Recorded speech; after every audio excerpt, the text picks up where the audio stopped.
नंतर एक महत्त्वाची आणि आनंदाची बातमी समोर येते। दानपट्ट्याला नवी ओळख मिळणार आहे। राज्यशस्त्र म्हणून दानपट्ट्याची नवी ओळख होणार आहे। 19 फेब्रुवारीला मुख्यमंत्री एकनाथ शिंदे, उपमुख्यमंत्री देवेंद्र फडणवीस, मंत्री सुधीर मुनगंटीवार आग्रा दौऱ्यावर आहेत। आग्र्यामध्ये शिवजयंती साजरी करून त्याच दिवशी दानपट्टा हे राज्यशस्त्र म्हणून घोषित केलं जाणार आहे।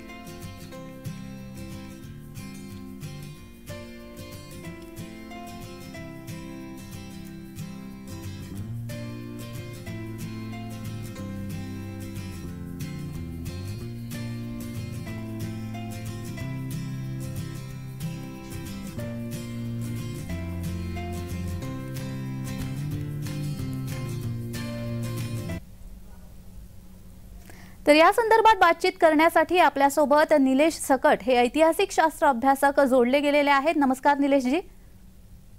खरं तर ही खूप महत्त्वाची बातमी आपल्या समोर येते। भारतीय युद्ध इतिहासामध्ये दानपट्ट्याचं महत्त्व अगदी आपण म्हणजे मोगलांपासून ते राजपुतांपर्यंत आपण ऐकतो, पण मराठ्यांचं दानपट्ट्यावर जेवढं नियंत्रण होतं किंवा मराठे त्यात जेवढे तरबेज होते तेवढं अन्य कोणी क्वचितच असेल। काय सांगाल दानपट्ट्याचं महत्त्व?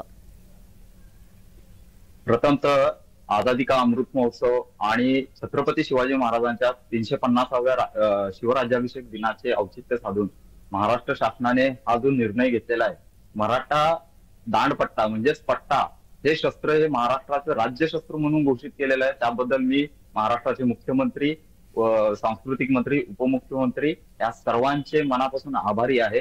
गेली 20 वर्ष आम्ही या क्षेत्रामध्ये काम करतो आहोत।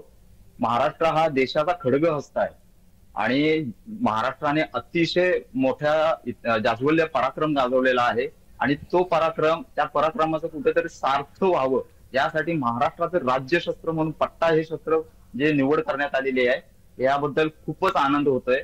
गेली कित्येक वर्ष याबद्दल हे करण्याचा प्रयत्न करत होतो आणि आज जे काही हे झालेलं आहे त्यामुळे मनाला खूप आनंद होतोय। एक शस्त्र अभ्यासक म्हणून खूप मोठा आनंद होतोय। आमचे गुरुवर्य श्री गिरीश लक्ष्मण जाधव, बाबासाहेब पुरंदरे आणि जे काय महाराष्ट्रामध्ये जी काय आमची वेगवेगळी शस्त्र अभ्यासक मंडळी आहेत, तसेच माझे बंधू, लहान बंधू श्री किरण शिंदे या सर्व शस्त्र अभ्यासकांच्या मनाचं जे काय मनाची इच्छा होती किंवा जे काय महाराष्ट्राचा जाज्वल्य इतिहास पुढच्या पिढीपर्यंत कसा पोहोचेल, तर आज हे राज्यशस्त्र झाल्यामुळे हा आपला पट्टा हा इथून पुढे जोपर्यंत महाराष्ट्र आहे तोपर्यंत हा राहील।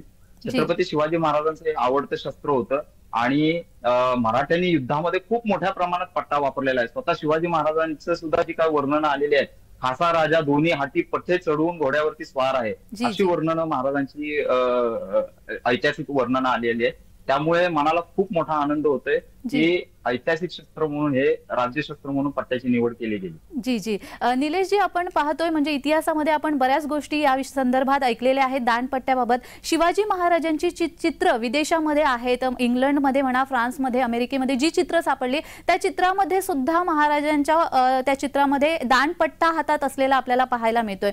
शिवाय जिवा महालाने जेव्हा सय्यद बंडाला गारद केलं होतं ते सुद्धा दानपट्टा चालवूनच गारद केलं होतं। आपली काय प्रतिक्रिया? महाराजांची समकालीन आणि उत्तरकालीन जी काही चित्र काढलेली आहेत त्या तत्कालीन चित्रकारांनी, त्यामध्ये महाराजांची पूर्ण आणि कमरेपर्यंत अशी 2 प्रकारची चित्र आहेत। ही सगळे प्रोफाईल पिक्चर्स आहेत आणि यामध्ये जर आपण पाहिलं तर महाराजांच्या उजव्या हातामध्ये झोप तलवार आहे आणि डाव्या हातामध्ये पट्टा आहे।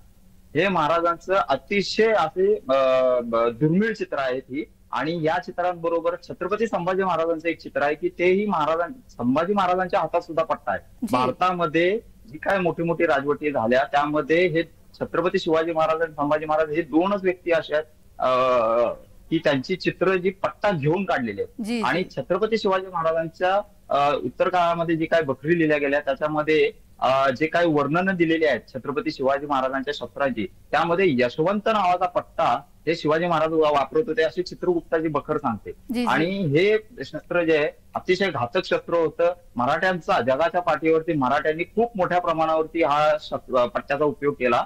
जे काय लष्कर व्यवस्था होती त्यामध्ये ज्या काही लष्कराच्या ज्या काही लोक असायचे, सैनिक मावळे होते आपले, त्यामध्ये जे काही 9 पाईक असायचे, 10वा नाईक असायचा, तर त्यामध्ये एक पटेकरी आणि एक इटकरी हा कंपल्सरी असला पाहिजे असे काही संदर्भ मिळतात की पट्टेकरी असायलाच पाहिजेत. प्रत्येक युद्धामध्ये जी काही समकालीन कागदपत्र जी काही मिळालेली आहेत, ज्यामध्ये प्रत्येक युद्धामध्ये छत्रपती शिवाजी महाराजांनी किंवा आपल्या मराठा मावळ्यांनी हा पट्टा वापरलाय आणि या पट्ट्याच्या जीवावरती अतिशय अशी मोठी युद्ध महाराजांनी लढली आणि ती जिंकलेली आहे.